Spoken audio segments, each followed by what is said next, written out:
Even with 5 decades behind them, there's still lots of room for improvement. Welcome to WatchMojo UK, and today we'll be counting down our picks for the things we want to see in Doctor Who Season 12.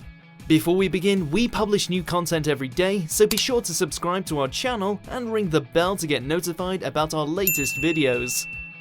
For this list, we're looking at the things we hope to see in the 2020 series of Doctor Who, be it returning faces or tweaks and improvements.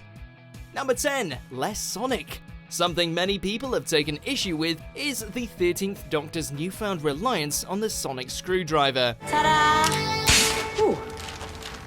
Should be fine.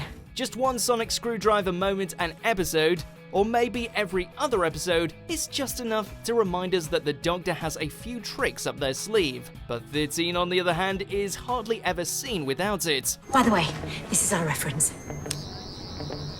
Oh, you're relatives of the First Lady? It's fair enough that she did build this one from scratch rather than being given it by the TARDIS upon regenerating, but we hope to see it used more sparingly in Season 12. Wait for it. There's no reason why the Doctor can't build more gadgets while she's out and about, like the popular timey-wimey detector, instead of using the sonic for absolutely everything. Let him go, because you do not want those words to be your last ones. Number 9. More companion backstory. In an interesting return to form, Season 11 saw us have 3 companions present on the TARDIS, much like the first ever TARDIS crew comprising of Ian, Barbara and Susan. Welcome aboard. Properly. Do you want to do it together? But with more companions come more problems, namely that we don't really get the chance to get to know any of them. How long have we got to stand here for? I'm getting cramp. Seriously, Graham? Trying to concentrate here. Even though Ryan and Graham had some good moments, they still don't feel like complete characters. Yaz has had almost no character development since Demons of the Punjab, so it would be nice to see all 3 of them explored a little more in the next lot of episodes. Come on, fam. I thought we weren't doing fam. I like it. Number 8. Darker Tones. Some of the show's most powerful moments in its entire history have been those where the Doctor gets dark. I'm the winner. That's who I am. The Time Lord victorious. The 7th Doctor showed this when he tricked the Daleks into blowing up Skaro, while the 9th and 12th Doctors had a range of moments where their moral fibre was called into question. We've seen very little of this in the Chibnall era so far, and very few episodes that have a real dark streak to them. What are you? Okay, don't like questions, more the private type. Seeing 13 break many of the Doctor's own rules, arguably for the greater good, while going head-to-head with an especially monstrous villain, could finally let us see what kind of Doctor she is. Yeah, there it is. Kicking in, tied to your brain chemistry. You can't harm me as much as you want to. Number 7. More scares. The scariest things Season 11 had in its repertoire were arachnids in the UK CGI spiders, and the carnivorous alien moths in It Takes You Away.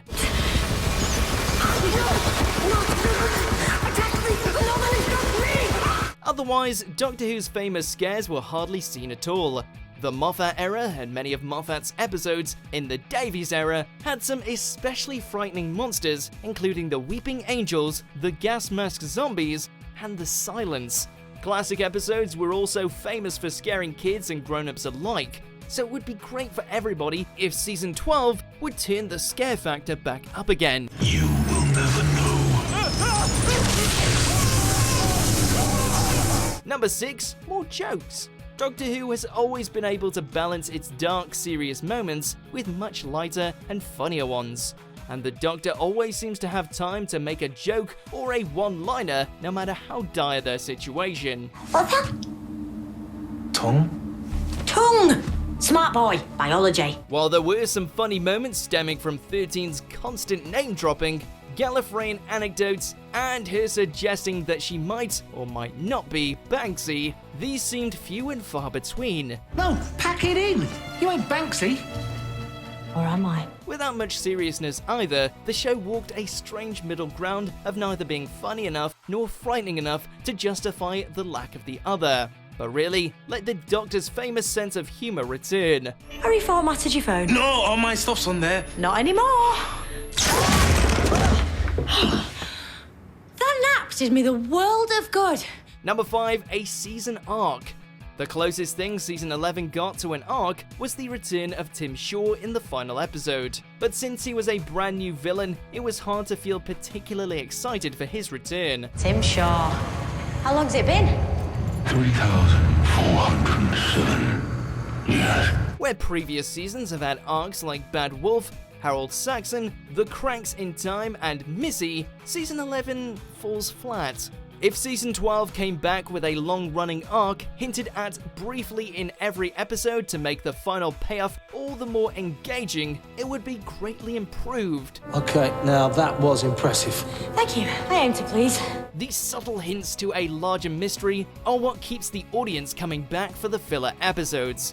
Mentioning the stanza every so often just wasn't enough. Shut up and stop with that hand thing. Number 4, the return of two-parters. Two-part episodes could fix lots of the issues with weak villains, strange pacing, and not enough character moments, as well as improve the stories overall. Before we depart, we should make a list of all the villagers and names of suspects, background info, it's all in the preparation. Without them all being 50-minute standalones, we'd have room for explorations of alien worlds, more detailed adventures in other time periods, and more memorable side characters.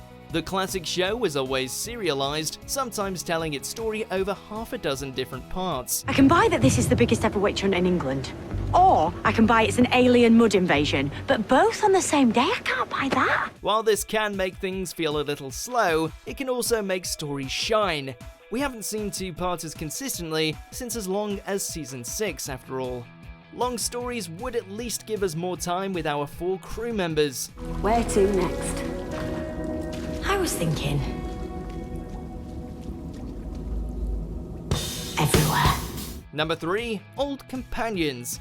Rumours abound about the return of River Song and Rose Tyler, but even if they don't amount to anything, which is likely, it's still evidence of the hankering fans have for some old faces. Am I ever gonna see you again? You can't. Captain Jack is another favourite we'd love to see again, with Torchwood never officially cancelled and John Barrowman always willing to reprise the role if asked. But Old Companions don't even have to come in the form of actors. There are just as many people baying for the return of K9, the clunky robot dog from the year 5000, and who can blame them? Come on, you. Home. Got work to do. Number 2, Time Lords. Unlike returning companions, returning Time Lords doesn't rely on having the same cast members at all. Rhythm of 4. The heartbeat of a Time Lord. After Gallifrey returned in The Day of the Doctor, it played host to a few episodes at the end of the Moffat era, but has gone almost entirely unmentioned in Chibnall's tenure so far. Stories set on Gallifrey have a habit of getting tedious, but bringing back the Time Lords or individual Time Lords in a greater capacity might give Season 12 the boost it needs.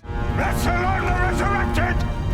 Gallifrey is mine! The Master may have had their fair share of New Who episodes, but other nefarious Time Lords like the Rani, Omega, and Morbius could also return and add some unique conflict. Leave the girl. It's the man I want. Take him to my laboratory. Number 1, better villains. By far the weakest part of Season 11 wasn't its heroes, but its villains.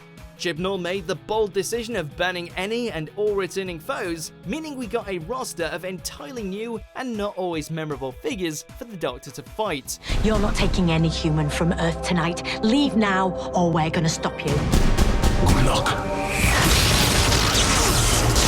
No! Short-range teleport! Double cheat!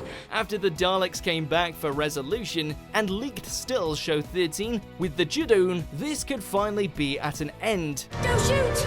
Exterminate! think I'm daft enough to stand here without shields? Balancing new villains and classic ones has always been the best way to construct a season of Doctor Who, and would free up time otherwise spent on exposition, since we all already know who the Cybermen, Silurians, Zygons, Autons, and whoever else are. You're really going in there? This is what you do?